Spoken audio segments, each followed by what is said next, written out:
Excelentísimo señor presidente de la Asamblea General de Naciones Unidas, señor Miroslav Lajčák, señoras y señores jefes de Estado y de Gobierno, distinguidas delegadas y delegados, amigas y amigos. Señor presidente, Costa Rica lo felicita por su elección y celebra las prioridades que usted ha establecido para su mandato. Quiero reiterar el compromiso de mi país de trabajar con usted y con todos los Estados miembros a fin de concretar la Agenda 2030 para el Desarrollo Sostenible, hacer cumplir sin dilación los compromisos sobre cambio climático de París y Marrakech, implementar el Tratado sobre la Prohibición de Armas Nucleares y fortalecer la gobernanza mundial y el multilateralismo como espacios de suprema importancia para la preservación de la paz y la estabilidad internacionales. Señor presidente, deseo extender también un mensaje de solidaridad y afecto y al pueblo y al gobierno de México por las pérdidas humanas y materiales sufridas por el terremoto que afectó su capital y zonas aledañas el día de hoy. Cada palabra, declaración y acción adoptada en este recinto mantiene vigente la esperanza de Kant y su inspiradora confianza en la humanidad. Construir un nuevo mundo desde la Agenda 2030, desde el Acuerdo de París, desde Beijing +20, desde los tratados de no proliferación de armas y los tratados de desarme y prohibición nuclear, da cuenta del reconocimiento de los múltiples desafíos que enfrentamos las comunidades humanas y evoca nuestra profunda convicción en la respuesta mundialmente concertada para la realización de los problemas más apremiantes de la humanidad. A la vez, estos hitos son piezas recientes del ilustre entendimiento de quienes, antes que nosotros y en medio de condiciones apremiantes, lucharon por una convivencia digna, por la libertad como mandato de vida y por mantener viva la esperanza como imperativo de lo cotidiano. Nuestro deber como líderes consiste en dirigir a nuestros pueblos hacia el desarrollo humano sostenible.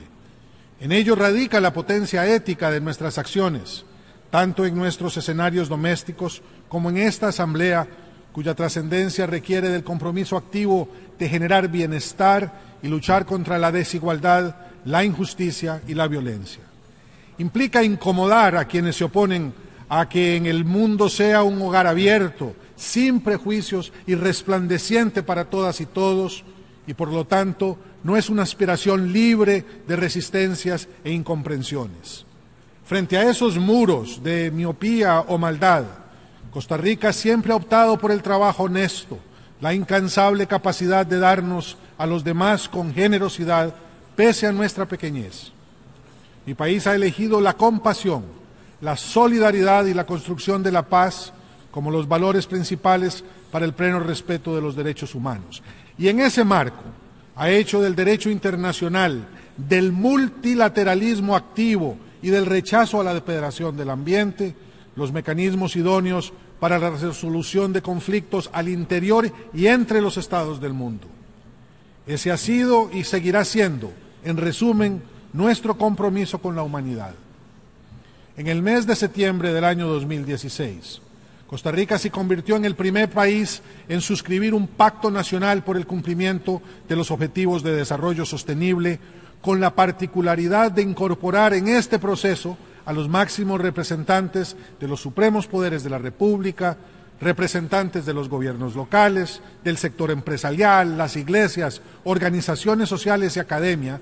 los cuales se comprometieron activamente en sus agendas en procura de la implementación de estos objetivos globales.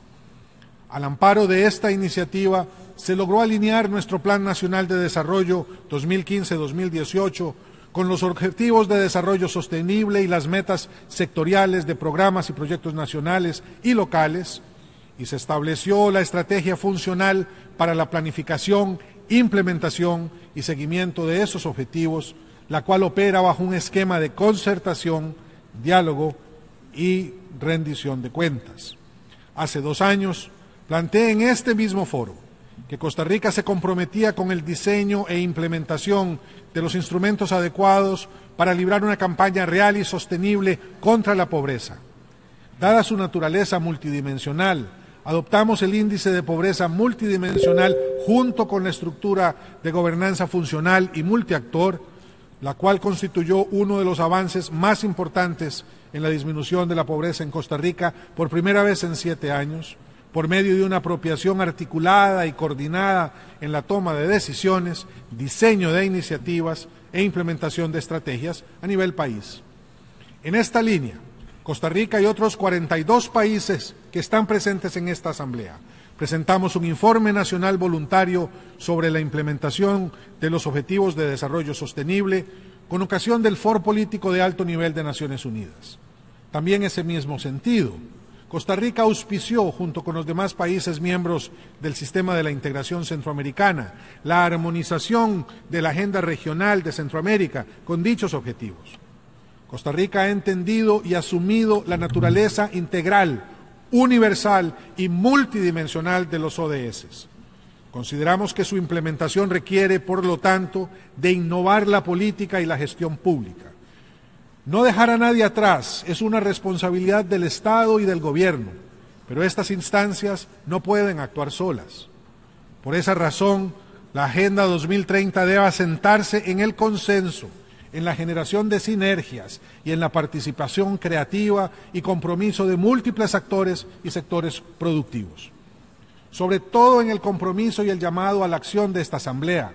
pues más que una consigna, que nadie se quede atrás, es un contundente llamado a la acción de todas las partes que conforman nuestras sociedades.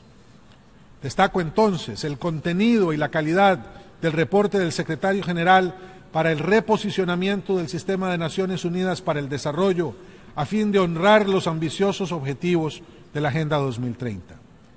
Estimo que este es el camino adecuado para coordinar y llevar a cabo acciones globales que den respuesta a las necesidades de desarrollo sostenible actuales y futuras. Y en ese mismo sentido, es preciso pensar en las necesidades de los países de renta media. Creo en la conveniencia de continuar los esfuerzos que se han llevado a cabo hasta hoy y continuar trabajando en la promoción de estos intereses de los países de renta media, con la intención de que el Sistema de Naciones Unidas ofrezca apoyos eficientes, focalizados y mejor coordinados a ellos. Costa Rica quiere enfatizar la importancia que tiene para los países y para el Sistema de Naciones Unidas el replanteamiento del concepto de ingreso per cápita como el referente para determinar el progreso de un país. Solo una visión multidimensional del desarrollo, especialmente una visión multidimensional de la presa, permitirán entender las necesidades de las poblaciones, de una familia y de los individuos que la conforman en materia de acceso a la salud, eliminación de la desigualdad, equidad de género y atención a las vulnerabilidades sociales, económicas y ambientales, entre otros retos de los países en desarrollo. Con todo respeto, pero también con urgencia, solicito al Secretario General promover la apertura de espacios para establecer estrategias de trabajo que fortalezcan las capacidades de estos países y les permita así cooperar con mayor efectividad con otros países de renta media y con países menos adelantados. Para estos países, alcanzar los objetivos de desarrollo sostenible será imposible a menos que los problemas económicos, sociales y ambientales sean incorporados a una ruta de acción global. Como foro universal, el Sistema de Naciones Unidas cuenta con una posición privilegiada para consolidar la estrategia de concertación de los países con renta media. Amartya Sen ha dicho con indiscutible autoridad que para hablar del desarrollo de una sociedad hay que analizar la vida de quienes la integran y que no puede considerarse que exista éxito económico sin tener en cuenta la calidad de vida de las comunidades, que es la misma que la de cada uno de sus miembros. Esta tesis atribuye especial importancia a los grupos minoritarios que han sido históricamente excluidos del pleno ejercicio de sus derechos y al entendimiento de las sociedades que los albergan, especialmente si su naturaleza obliga a la adopción de procesos focalizados para alcanzar la Agenda 2030. Esta complejidad obliga a mirar con atención sectores productivos como la agricultura familiar, la cual es la principal fuente de ingresos para el 70% de la población rural del mundo, equivalente al 40% de la población mundial. Cerca de 500 millones de pequeñas fincas suministran el 80% de los alimentos que consume el mundo en desarrollo, siendo estas, en muchas ocasiones, la base histórica del desarrollo productivo de naciones enteras, como es el caso de mi país. La agricultura familiar tiene un rol esencial en la contribución al cumplimiento de los objetivos de desarrollo sostenible, ya que agrupa los objetivos de manera integral y es la base de la producción sostenible de alimentos, de la gestión ambiental del territorio rural y marino, donde se desarrolla, y de su biodiversidad, fuente de importantes manifestaciones culturales de cada pueblo. Y en definitiva, es un pilar fundamental del desarrollo integral de las naciones. En tal sentido,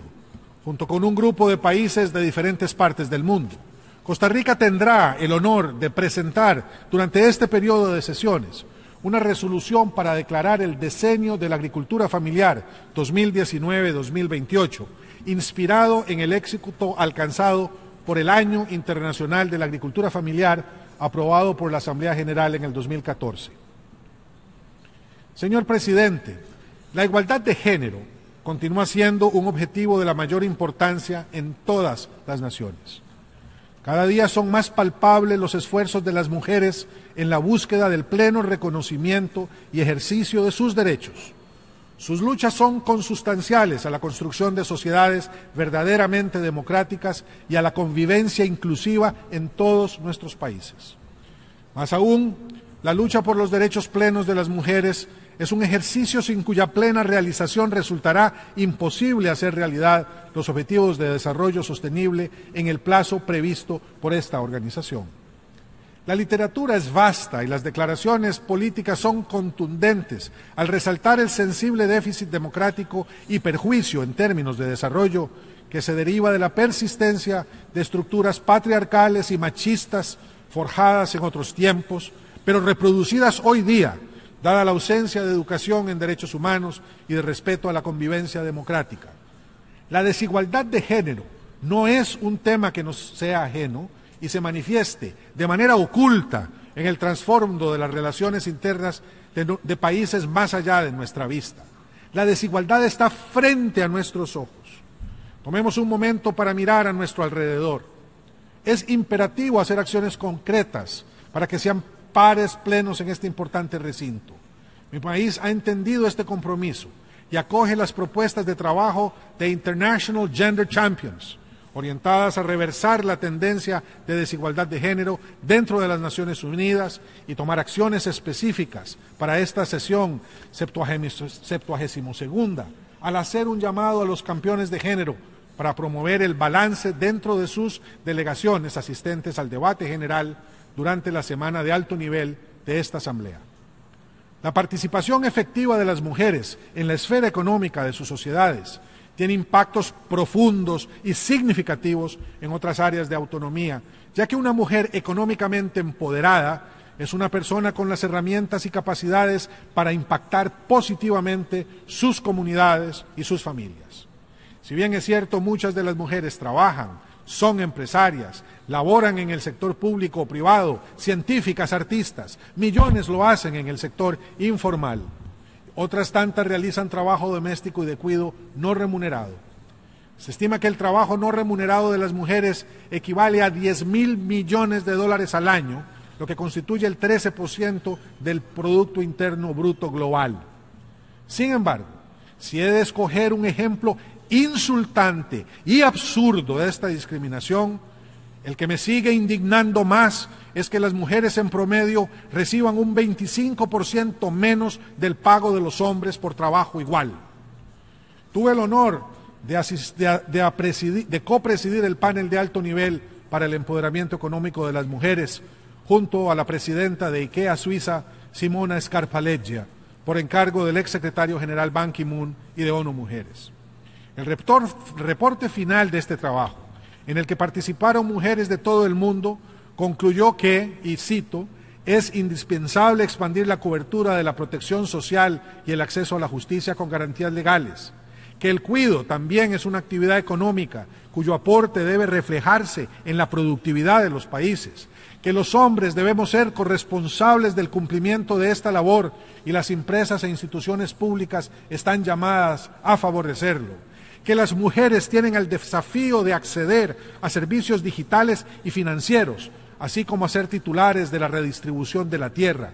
que es necesario reconocer en las empresas los liderazgos de las mujeres, que es urgente que las políticas macroeconómicas de los estados empoderen a las mujeres y sirvan en el propósito de obtener empleos decentes para ellas, que se deben reformar las leyes que provoquen discriminación y promulgar otras que estimulen la igualdad, que se deben extender a las instituciones públicas y empresas privadas las políticas afirmativas de contratación de mujeres e impulsar empresas cuyas propietarias sean mujeres, que precisa reforzar los apoyos a las trabajadoras informales y las trabajadoras agrícolas.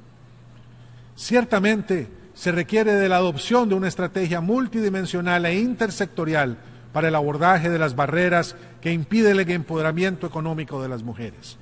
En tal sentido, Costa Rica cuenta con una política pública dirigida a garantizar la empleabilidad de las mujeres en condiciones de igualdad. Se trata de una política cuyo objetivo es la eliminación de las brechas de acceso y permanencia de las mujeres en el ámbito laboral, cuyo actor clave es el sector privado como principal fuente de empleo y de desarrollo nacional. Esta práctica se enmarca en las nuevas tendencias de los mercados internacionales y de la economía global, donde las empresas buscan aumentar su productividad mediante la innovación, el mejoramiento del clima laboral, la atracción de talentos y la adopción de valores y prácticas basadas en los derechos de las personas. No obstante ello, reconocemos que persisten múltiples desafíos para avanzar hacia la igualdad sustantiva. Nuestra voluntad es lograr la inserción de las mujeres en el trabajo remunerado,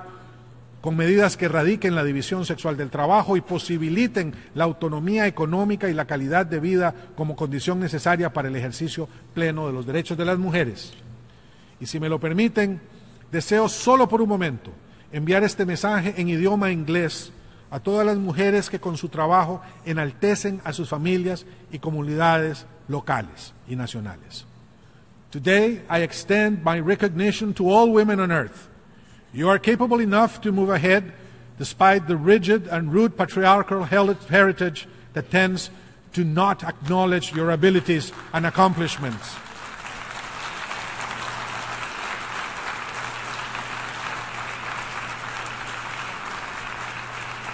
And that fills with doubts and dangers your road towards your full autonomy. You are an example for others. Your internal strength leads you to break the chains of oppression, rise above tearing migrations and forced displacement, free entire communities from unexpected forms of slavery, and within this grim march that your life is, you devote with deep passion to your people, with whom you are sensible and protective even when your love and generosity are not understood nor repaid. You are masters of resilience, since you have learned how to deal with the wrong people and painful moments. You know how to fulfill your roles of mother, partner, friend, or leader, and you dedicate to them, even if you need to sacrifice yourself because of a superior responsibility, a greater good that you accomplish with sincere devotion, aware of the risks and bearing in mind that you are an example to other women that follow your steps. Definitely, it is not easy being a Khaleesi. Whether in fiction or in real life, the goal of equality is much greater than what we are circumstantially here. Today is a good day to look ourselves in the mirror, start to create truly equal relations, and take this long night to its end. Señor Presidente, los abuelos de mi generación nunca estuvieron en capacidad de prever consecuencias para que la industrialización y sus modelos de negocios tendrían sobre el clima. Nosotros, los abuelos de las próximas generaciones, sí. Por eso no podemos ser indiferentes. Ciertamente desde hace décadas la humanidad posee los recursos y el conocimiento científico para medir con exactitud el comportamiento de innumerables variables asociadas al ambiente y proyectar escenarios a futuro de las condiciones del clima en distintas regiones del mundo y del impacto que éste tendría sobre los seres humanos y sus actividades sociales, productivas y culturales. Estas capacidades nos comprometen en niveles pocas veces encontrados en la historia de la humanidad. Nos endosa una responsabilidad ética y moral sobre el futuro de la vida en la Tierra y los términos de la interacción entre grupos humanos y entre estos y su entorno natural. Existe evidencia suficiente de la vocación transformadora del ser humano. En ese sentido, damos la bienvenida a la iniciativa francesa del Pacto Mundial para el Medio Ambiente, que complementaría el edificio jurídico de los acuerdos internacionales adoptado por Naciones Unidas en 1966. También expresamos nuestra satisfacción de pertenecer al grupo de amigos que con el liderazgo de Eslovenia, Suiza, Marruecos y Maldivas promueve la resolución sobre derechos humanos y el medio ambiente que se articula en el seno del Consejo de Derechos Humanos. Además, con los países del ILAC, de la Asociación Independiente de América Latina y el Caribe, hemos ejercido un liderazgo positivo en las negociaciones de la Convención Marco de Naciones Unidas sobre Cambio Climático, tendiendo puentes entre los grupos negociadores y haciendo propuestas al respecto. Los países, señor presidente, señoras y señores delegados, debemos adoptar posturas cada vez más ambiciosas en materia de conservación ambiental y lucha contra el cambio climático y entenderlas como el derecho ineludible de todo ser humano y de las futuras generaciones de vivir en un ambiente sano y ecológicamente equilibrado.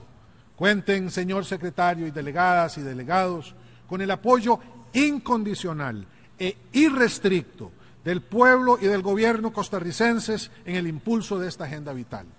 Con satisfacción, me permito hacer del conocimiento del Pleno que a partir del liderazgo compartido de Chile y Costa Rica, Latinoamérica avanza hacia la definición de un instrumento regional sobre los derechos de acceso a la información, a la participación y a la justicia en asuntos ambientales. Esta iniciativa busca provocar acuerdos más efectivos en contexto de conflictos socioambientales mediante un esquema de gobernanza ambiental en el que el Estado funge como facilitador de los espacios de acuerdos y toma de decisiones donde participan todos los actores interesados o afectados. En él se incluyen los principios de precaución, reparación y no regresión. Reafirmamos la aspiración de orientar nuestra economía hacia la carbono neutralidad como parte de las acciones voluntarias pre-2020 y profundizamos nuestros compromisos a largo plazo hacia la descarbonización profunda de la economía. Nuestra matriz eléctrica sigue siendo un ejemplo de planificación y uso de energías renovables para el mundo, gracias a los periodos prolongados de generación basada exclusivamente en fuentes renovables, en agua, viento, geoterma, biomasa y luz solar. Asimismo, al proceso de compensación de nuestros bosques sumamos la reducción de emisiones en sectores críticos como transporte, ganadería y residuos. Hemos definido un límite absoluto de emisiones al 2030, equivalente a una disminución del 25% de emisiones comparado al año 2012. Esto nos posiciona en un lugar privilegiado para convertirnos en un centro verde de gestión, innovación y transferencia de conocimientos. Invitamos a nuestros socios estratégicos a que se unan a este esfuerzo.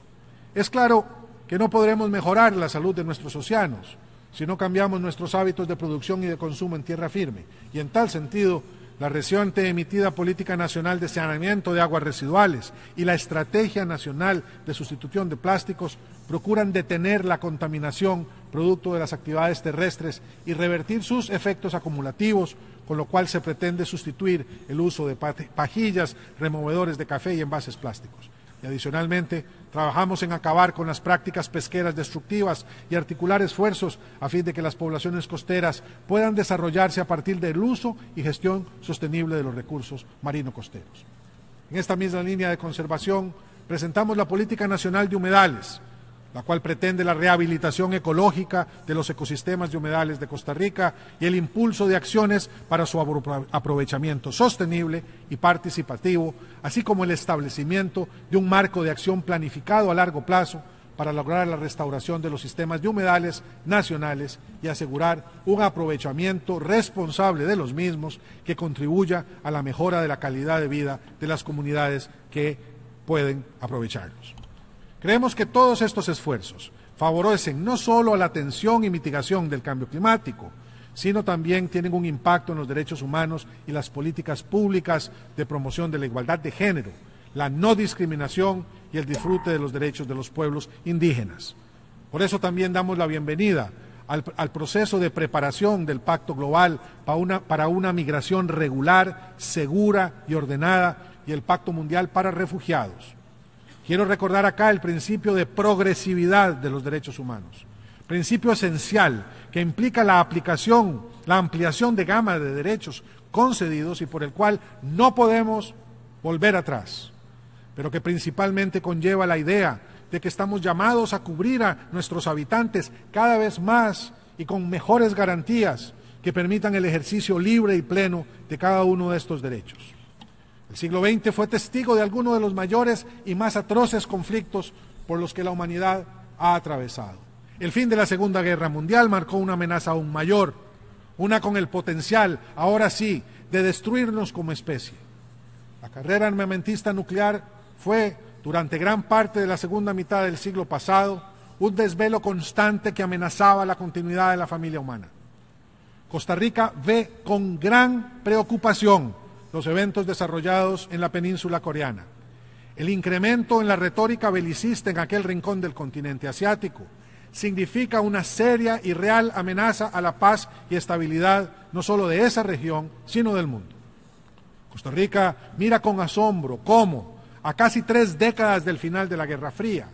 vuelven a aparecer fantasmas que considerábamos desterrados para siempre de un mundo en donde se necesitan más medicinas, no rifles, más escuelas, no cuarteles y más proyectos para la provisión de agua potable que centrales para la producción de armas de destrucción masiva. Por eso condenamos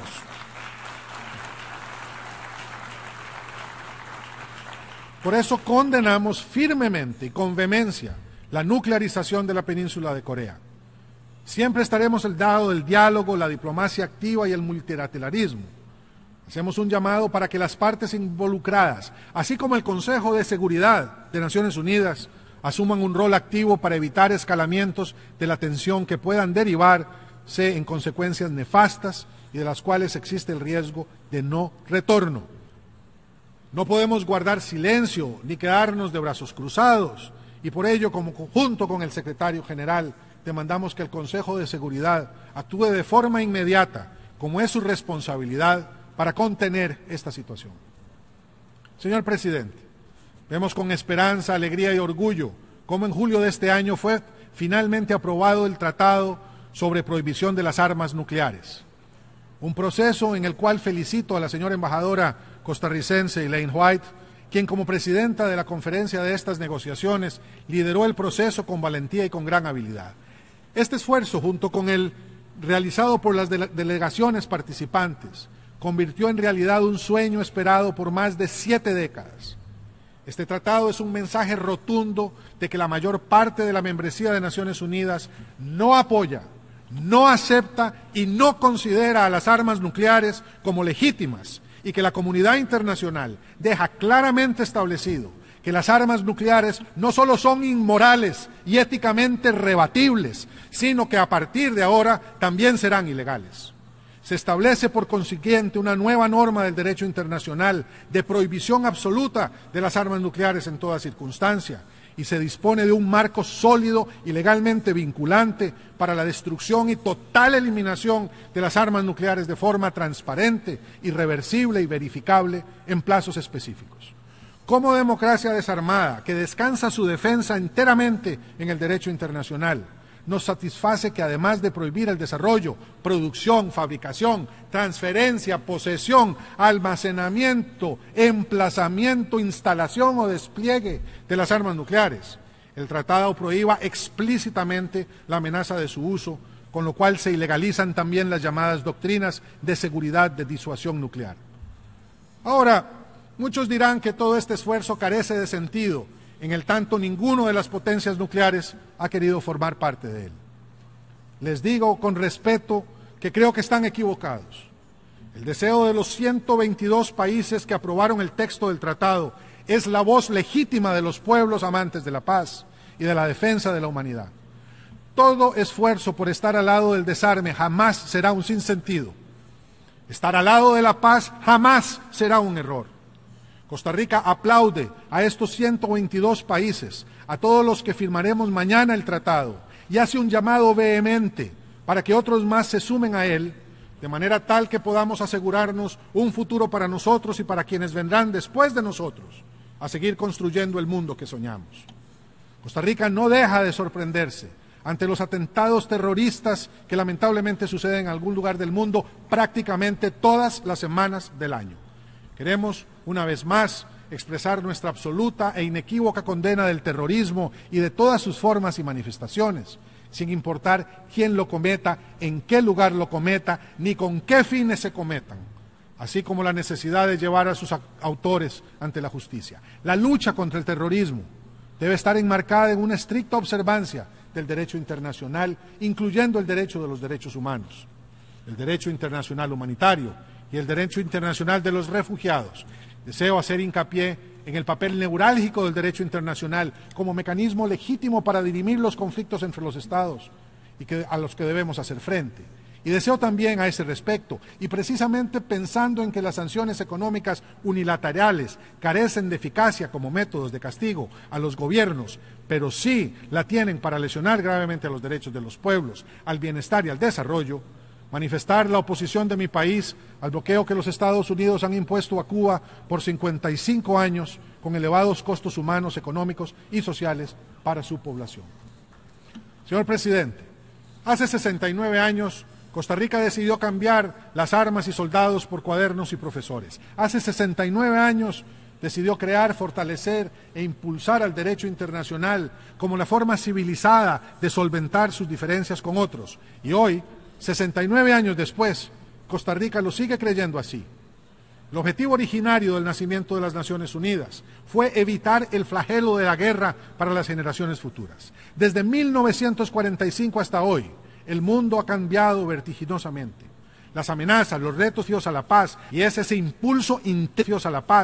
ese impulso intrínseco y natural por esforzarnos inagotablemente para alcanzar los valores universales más loables y supremos, basados en el derecho y en la prevalencia de las instituciones sobre la fuerza bruta, del multilateralismo sobre los intereses nacionales más pequeños, más estrechos y más mezquinos. Esa es la esencia de esta institución.